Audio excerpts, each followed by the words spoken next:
I want to welcome in my guest here, one of the first ever players to go through our mixed martial arts program. Now I call it our Unbreakable program. Then it was called our MMA athletics program. And he is in, I believe, his 47th year in the NFL. Is that correct, Marcedes Lewis? Man, 18, almost. Close. In dog years, though, that goes to, because you're a dog, that goes to, man, what is that? What is it, times 7 or something like that? It's a long time. Long time, man. Yeah. I mean, when you set out to play in this league, right, and you were more of a finesse guy, you're a basketball player at UCLA, right, touchdown, catcher earlier in your career.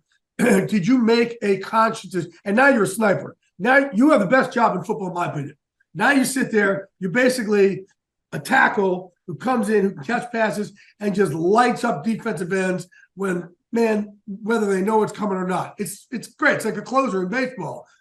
Yeah, no. I mean, it's definitely, like, I like to think of it, I'm in my second prime now. You know what I mean? Like, the first prime was, being in Jacksonville for 12 years, got all the receiving records there, was able to do my thing when I had the opportunity. And then now, just being able to adapt and adjust to just age, right? Like, time waits for nobody. I'm just grateful that, my skill set is something that is still valuable in this league now. And I've been able to kind of transform myself in my mind into being what I am now. And that, blocking at the point of contact, being able to dominate guys in that way, whether it's play action pass, play pass, in the run game. And I enjoy doing it. So, yeah. But you probably had to also go through something, because I've gone through this with other tight ends. Because a lot of you tight ends think, oh, I never lose a step, I never slow down. Why aren't they throwing to me? Was it hard for you did you have to, like, at one point have a talk with yourself saying, all right, Sadie's, I'm not the same player I had been. I have to adjust the game if I want to continue. And how hard was that conversation? That's a good question. Like, I feel like it was something that happened over the course of time. It wasn't just like one moment where I was like, okay, this is it. But it was more so like, all right, I'm getting older. I'm conscious of it. But you know how it is. You're a competitor. Like, you want to do more and want to have the ball in your hands and be able to make the plays that you used to make. When you watch these young guys coming in, sometimes, when you watch the film, you're like, I don't know if I could have made that play. You know what I mean? And so I think it was just a light conversation over the course of maybe a season. I would say maybe 14th year, 15th year, where I was like, okay, like I'm grateful to still be in a position to help a team win games. It's just going to have to be in a different way. And I knew that, like, if I could kind of transmute, that energy into what I am now, that I'll be able to be successful in whatever it is that I'm doing. And so right now, this is my role, is to block at the point of contact, and I'm taking the bull by the horns. And, if you, pull up my film, just even within the last 3 or 4 years, nobody's doing it better than me, in my opinion, obviously. So the other thing here about Marcedes, again, he and I have known each other for a decade and a half, trained together for a long time, but he was the first player to reach out. When I first did my mental health check-ins, before my book Unbreakable came out, I didn't want to wait for the book to come out to really help people with, what mental illness and mental health issues look like. So I started coming out with mental health check-ins, as a lot of you know. And Marcedes was the first player who said, oh, damn, man, I knew you were crazy, but I didn't know how much pain you were in. And I'm here for you, man. I got you. And it really got us to reconnect together in a much different way. And that meant a lot to me, man. Yeah, no, I mean, it was, you know how it is, man. Like, whether it's friendships, relationships, family, there are going to be times where you are close. And then there are going to be, years where, you don't keep in contact as much as you used to, but you're still connected in some way, shape, or form through the universe. And that's how, we've been this whole entire time. Like, we cannot talk for a year, but then when we do talk, it's just like we were talking every day. Right. And that's how I've always viewed our relationship. And, obviously when you posted that, I was like, man, like, that touched me, because it's crazy. I was just having a conversation with my sister at the time, and it was like, yo, we always check on people that we think need it. But sometimes the people that you think are in higher positions, they need it most. Right. And, when you tweeted that, I was like, man, like, let me check on my guy, because I'm here for it. and you've always been there for me. So it's kind of like a no-brainer, and I'm happy that I did. Yeah, me too. That's the thing when you have, a lot of times the worse the depression, the worse the anxiety, the worse mask you put on. That's the whole. Hey, Glaze is crazy, and in football and fighting, crazy is a badge of honor. Right. It's just the more the mask you put on, the more it really hurts on the inside. But when somebody like you reaches out, that pain subsides a lot. Yeah, no, absolutely. And I feel like, in this lifetime, man, you'd be lucky if you have 3 or 4 confidants that are like your brothers that you can like really count on, and the information that you share, it's going to be between you two, and that knows you, right? That understands you. And I feel like, we've had a lot of time on task with each other. Like, I feel like you know me, you know my family, I know you, I know your family, we've shared a lot. And it was just, I think in that moment, it was just the universe being like, hey, check on your guy, and yeah, man, I mean, it's a beautiful thing what you're doing. And, I'm honored to be a part of it. I appreciate it. And, I want people to understand that, like, there are a lot of people who are afraid to come out and say something, thinking that's going to push their friends away. This reconnected Marcedes and I. So it didn't push us away. He didn't say, oh, man, see that? Glazer's crazy. Yeah, I got to stay away. It was, oh, shit, my dude needs me. And we've been more connected now than we have been in a couple of years. So I want people to understand that it'll actually make you closer. You're not going to be a burden to people. You're not going to be a bother to people. This will make you closer together with, with your friends and your family and whoever it is going through stuff. Now that you've, and you and I have had a lot of deeper talks about mental health since, are you able to see more of it in the locker room with some of your guys? Are you got a little more experience saying, oh, I think this guy's hiding some pain right here?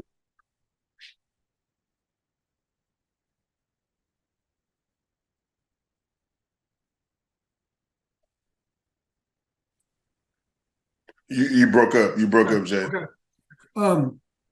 Now that you and I have really kind of gotten into this a lot more, are you now able to look at some of these younger teammates of yours now and recognize maybe when they're going through something, or maybe they need an arm put around their shoulder a lot more than you would have 10 years ago? Yeah, I mean, I think that's a great question. I think just with experience, right? Whether it's on the field or off the field, right? I've been able to become a leader in a way that, for instance, if we're talking about on the field, and let's just say a guy drops the ball or misses the block, or, he's had a couple bad plays in practice. I have a beat on it now to where, like, I can kind of like spot it and go up to him and be like, hey, we'll get the next one. Don't worry about it.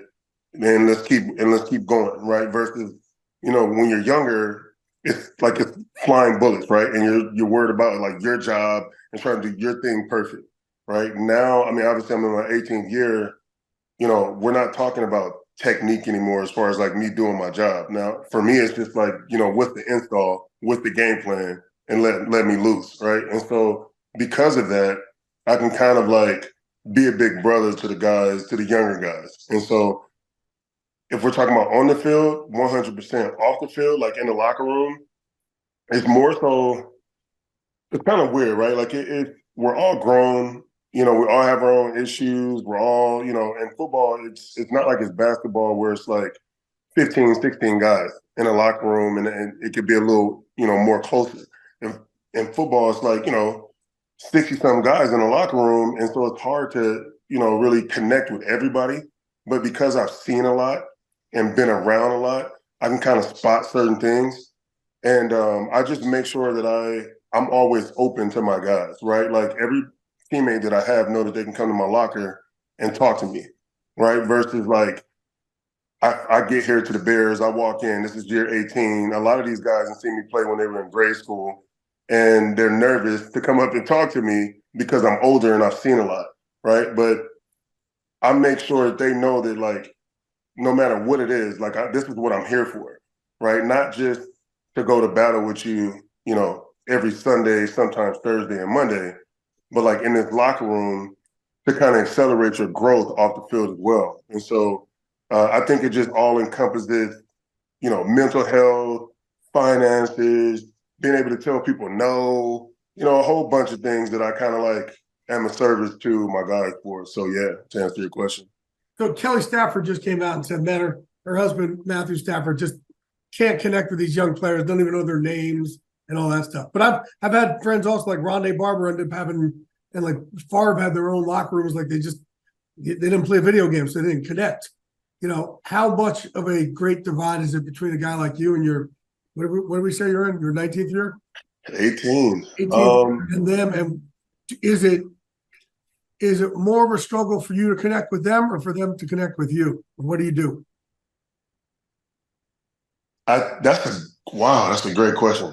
That's what I do, Marcedes. That's what I do for a living. That's a great question. I think it's more, it would be more of a struggle for me to connect with them, but easier for them to connect with me because I've seen a lot, right? Like how do I want to put this? Like I've seen so much to where I can kind of adapt. Yeah, you can talk about anything. Yeah. Right. Like I know a little bit about a lot, right? So being able to experience things and just, especially being in Jacksonville for those 12 years, we were up and down, like so much turnover, like just with the situation in Jacksonville, I think it made me a better football player, but also a better person, right? Like talk about adversity. Like I feel like most of my career in Jacksonville was about overcoming adversity. Right. And so it put me in a position of where I am now to where I've seen a lot of stuff. And so connecting with me is not really tough for them because I'm able to just talk to them in a way that they understand it. Me connecting with them is more so like now I'm older, so I'm not necessarily like in the locker room after practice, just chopping it up in the locker room. I'm trying to get home and get off my feet, make sure that like whatever it is, if I need my meditation before I go to bed, whatever it is, like my routine is like set. And so it's just that maybe that extra time in the locker room that's different for me now being older. But I mean, I feel like I found like a nice little, space to where it goes both ways, and it's been good so far. When you see your ex-teammate Aaron Rodgers go down in the fourth play on week 1, does that, as a player of your age, what goes through your head? First of all, it's so unfortunate, and obviously being really close to Aaron. I mean, it's the first thing that goes to my mind is probably the preparation, right? Like we bust our butts all year round to get ready for 20-some games, right? 20, 21 games, all for it to end on 4 plays. And it's not just like the physical part of it, but like the mental part of it. Getting your mental and having a mental fortitude to like, okay, now this journey, this season is upon us is like, now it gets real. And all that work leading up to that, and then for that to happen, it's just unfortunate, man. It's sad, and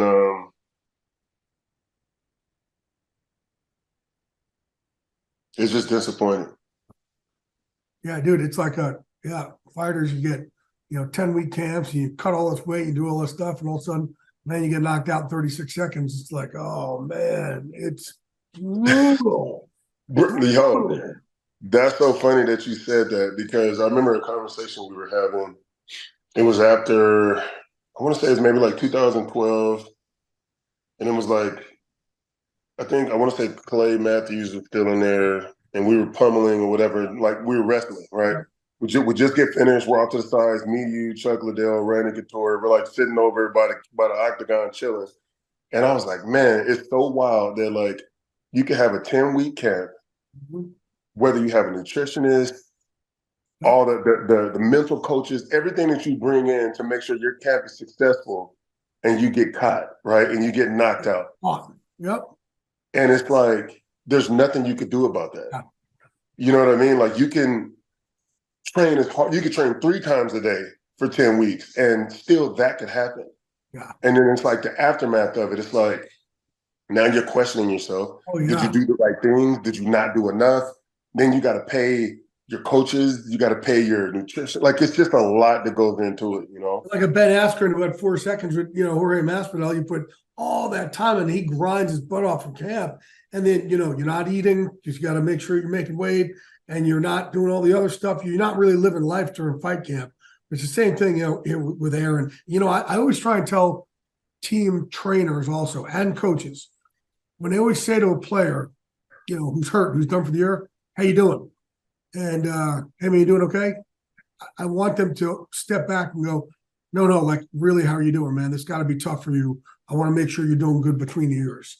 Because it's almost like a throwaway question. Like for you, you're sitting there, you have a broken something, like a torn Achilles, or broken leg, or a torn ACL, and they're in there. And first of all, in the NFL, also, folks, when you're hurt, you're alone. You're put to the side, right? That's it, right? It's next man up, and they just put you off to the side, and you got to deal with this on your own. It is a lonely, dark place to deal with this. We had Lindsey Vonn on the podcast recently, and she was telling us about her injuries and she's said the most alone she's ever felt in her life. That's Lindsey Vonn, right? Wow. So, right? It's brutal, isn't it, Marcedes?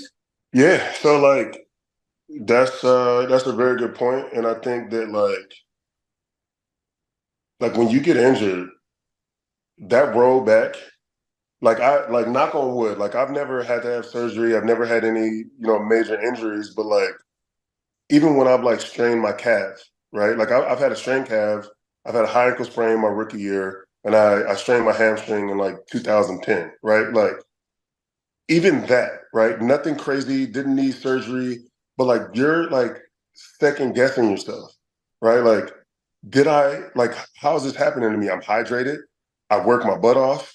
Did I do enough? Did I not do enough? And then like with football, as you mentioned, it's just like, okay, next man up, right? And no matter who you are, whether you got drafted, when you interview the coach right after, what does the coach say? Well, we got 52 other guys that are just going to step up and we're going to do this, and they just move on, right? Think about it. When you're in practice, somebody gets injured in practice. What do? Move the drill up, okay? Right. While you're over there with the trainers figuring it out, the practice is still going on. Right. You're still laying on the ground. They just move practice, 10 feet from you. Just move it up. He'll be all right. You know what I mean? So it's definitely a dark place to be in. And so that's why like making sure that you have, the people that you care about and that care about you the most, and making sure you have that foundation, it means a lot. Yeah. I wish teams would get more of an understanding that, because I think it's more on the player to go, okay, I got to make sure I got a good support system but around me for between my ears as I recover from a season-ending injury, because you're just cast aside to the side, right? You're not part of anything anymore. And that's when you really need people. I wish teams would realize that a little bit more now and go, hey, this guy's going to go through something for the next year. Like an Aaron Rodgers, he's going to go through something for this next year. We got to, and especially somebody, how Aaron thinks, we got to make sure we have the right people around him that he feels he's just not discarded now after all the hype, and that we have him okay between the ears. Absolutely. And to your point, even a guy like A-Rod who, was in his 19th year, we're all human, right? Regardless of like the MVPs, the Super Bowl, all of that, we're all human. Like he came into this season ready to do work, right? And is halted now with something that you're gonna force him to be out for a year. Like that's not easy, no matter who you are, or forever, maybe, or forever. Yeah, like it's gonna bring up a lot of questions that he's gonna have to answer inside. That could be tough for anybody. And so like making sure, that you have a strong support system is super important. Yeah. No. Have you talked to him at all? I texted him. I texted him this morning. He hasn't got back to me yet. I'm pretty sure a lot of people were blowing up his phone, but similar to, how I would text somebody that I love, like, I'm here for you. I'm not going to say too much. I love you. And just know if you need to talk and you need something, you can hit me up, and he knows that. So before I let you go, just a couple more things here. So you're again in your 18th year. you decided to go to a team that's still in a rebuilding process. Why? Was it, I know it wasn't your only option. Why a place like the Bears where it was more rebuilding instead of a team that was more ready to win now? Yeah. So originally, I mean, obviously, like after my 17th year with Green Bay, trying to figure that whole thing out, A-Rod texted me probably like in March about the Jets. Jets had 5 or 6 tight ends on the roster, so that wasn't going to work. I had talked to Nate Hackett before he got the job with the Jets, so we were talking about that. Just didn't work out. But for me, it was more so being able to go to a place where I had somebody in the coaching staff that knows me, knows my skill set. So Luke Getsy was the quarterback coach for Green Bay for 3 years when I was there. And we grew really close there. A lot of what they do on offense as far as the run game is right in my wheelhouse. And then I have a few ties there through coaches that has either coached with guys that like I've played under or have relationships with guys that I've played under. And so, and you know how I am, man. Like, obviously, like I was in Green Bay for the last 5 years, and it was like, trying to win a championship. We just kept falling short. For me, it's just about, obviously I want to win a championship, but being able to do it with people that I know and I know that genuinely care about me is going to mean more to me. And so I chose the Bears. I feel like, I'm able to bring some value to that building that they didn't have before I got there. And whether it's just doing what I do on the field, but, how my energy and my presence and what that does to a building. So, it's been great so far. And yeah, I'm just looking forward to having a healthy and successful season. What are your initial thoughts of Justin Fields? An athlete. He's a unique athlete, strong arm. I feel like he's one of those that like can change the game. And depending on, what step he takes in his first quarter of the season, I think that's going to be big for him. But he's one of those guys that, he wants to win. He wants to learn. He's a grinder. Like today on our off day, we both pull up to the building and I see him when we get to the locker room, he's putting his cleats on. I'm like, what you about to go do? And, me, I'm about to go get, my massage. I'm probably going to go run, take care of my body. He's going outside to throw on a Tuesday. Right. You know what I'm saying? And so I think, Sure. yeah, like that says a lot. And that's the kind of attitude, if you want to be great, that's what it's going to take. And I think he's on that path. And, it's time for him to take a step, and I think he will. All right, last question, big boy. I ask all my guests this. Podcast is called Unbreakable. Give me your unbreakable moment in your life. Could be any point in your life, your career, whatever it is. That thing that should have broken you, but didn't. And as a result, you came through the other side of that tunnel stronger forever. Let's see. I think my unbreakable moment would have to be after my 12th year in Jacksonville, coming off a solid year for me. I had one more year on my deal. I woke up after the season to me being released by Jacksonville on ESPN. And you got to understand where I'm coming from. Jacksonville drafted me first round, 2006. Grateful they gave me an opportunity to live out my dream. I was really big in the community. I always showed up to work like a man, never held put the organization in a bad light, always held them in high regard.